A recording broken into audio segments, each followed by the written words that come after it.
This is R2D Tech and we're back again with another video today, this time about the LG Wing, so stay tuned.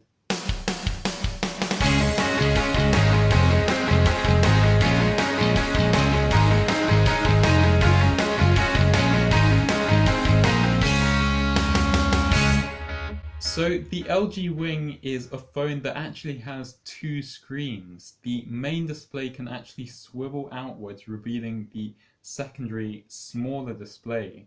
Now, I think this is a really exciting idea, and while it might seem like a gimmick at first, there are a few really interesting use cases, so we'll definitely look into those later.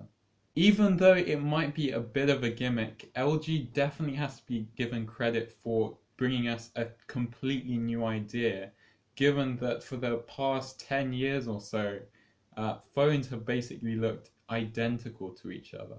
So talking about the design firstly you can choose from two different colors, either grey or light blue, and although it might have been nice to get some more options, both colors do look really nice.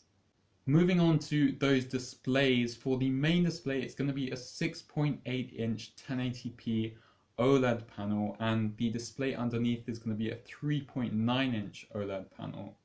So 6.8 inches for the main display is pretty massive, to be honest, and it's also nice to see that there isn't any kind of notch or hole punch camera. The front facing camera is actually in a pop-up system, which we'll talk about later. While some flagships out there do have much higher resolutions of 1440p, in my opinion 1080p is absolutely fine on a smartphone, considering that smartphones have relatively small displays. I will also say that the swivel system that LG have created is really sturdy and feels really polished. It's also really satisfying to actually swivel the primary display out, which is also really nice. My main concern with this design that LG have created is with durability. We still don't know whether if dust gets underneath the display and you close it, will it damage the phone, and also we still don't know how water resistant the phone actually is. My guess is that it's going to be quite a fragile phone and you're definitely not going to want to throw it around in an area with lots of water. On the upside, it does still feel a lot more durable than some of the foldable phones that Samsung have brought out this year, which is a good sign. Also, with two displays, you might have expected for this phone to be really chunky. However, it's actually only 10.9mm thick, which is just a little bit thicker than most modern smartphones out there. That is a pretty impressive number, but hopefully it doesn't mean that the phone will snap easily, which would be a disaster. So moving on to the specs now, in terms of a processor, you are getting the Snapdragon 765G, which is just one level below a flagship processor. However, it does mean that it will be 5G enabled, which is pretty good. Then for RAM, you're getting 8GB. For storage, either 128GB if you're anywhere other than the US, or 256GB if you are in the US. For a battery, you're then getting 4000 mAh, which is a pretty sizable battery. However, you do have to take into account if you're using the two displays at once, the battery life will be decreased significantly.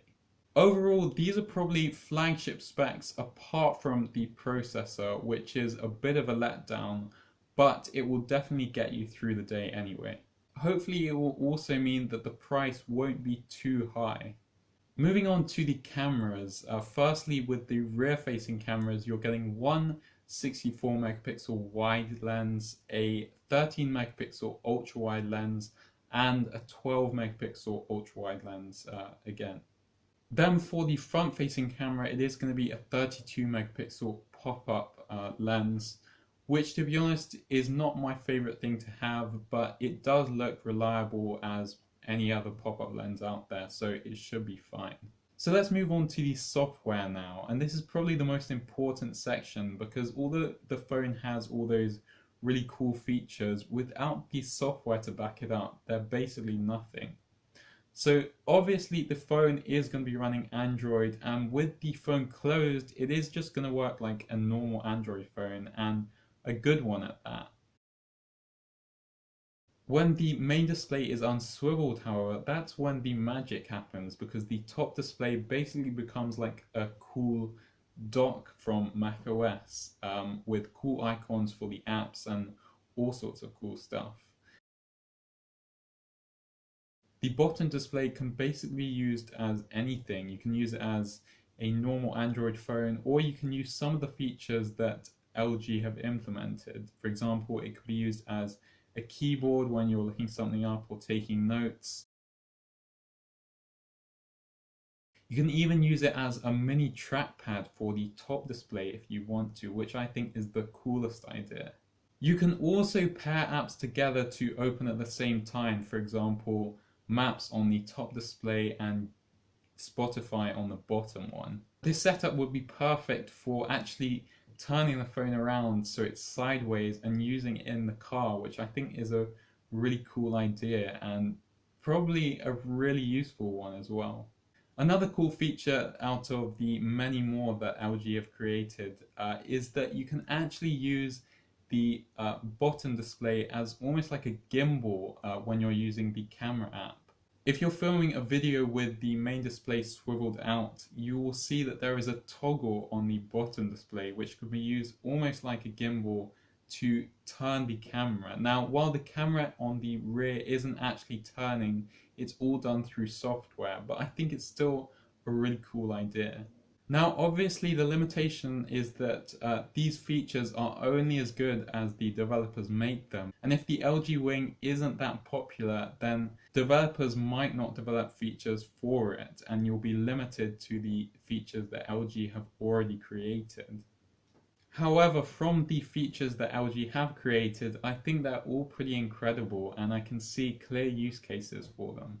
So then in terms of security, you are getting a under-display fingerprint sensor, which is just another cool feature to have. The phone charges through USB-C, and unfortunately there is no headphone jack, which is a bit annoying. So overall, I think the LG Wing is a really exciting phone, and probably one of the most exciting phones we've seen this year. While that swiveling display might seem like a bit of a gimmick at first, I think the software that comes with it makes it really special, and there are definitely some clear use cases there. Hopefully we'll find out some more pieces of information from LG when they actually release the phone in the coming weeks, and the first on the list will actually be the price. We still don't know how much it costs, and hopefully, I'm hoping it's going to be a relatively inexpensive price, because I think if it is, it could be a really popular phone with a lot of people. There are still a lot of unanswered questions, for example with the durability, and also LG hasn't been the most reliable smartphone maker in the past. However, the one thing you can say about this phone right now is that it is a completely new and original idea which we haven't seen for a very, very long time. So I have to give LG credit for that at least.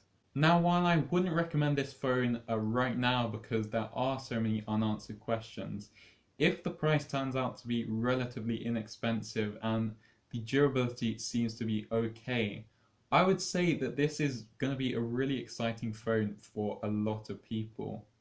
While you definitely don't need a swiveling display, it is still a pretty cool thing to have, and the LG Wing is the only phone out there to offer it. That's it from this video. If you liked it, please press the thumbs up button. If you loved it, please consider subscribing.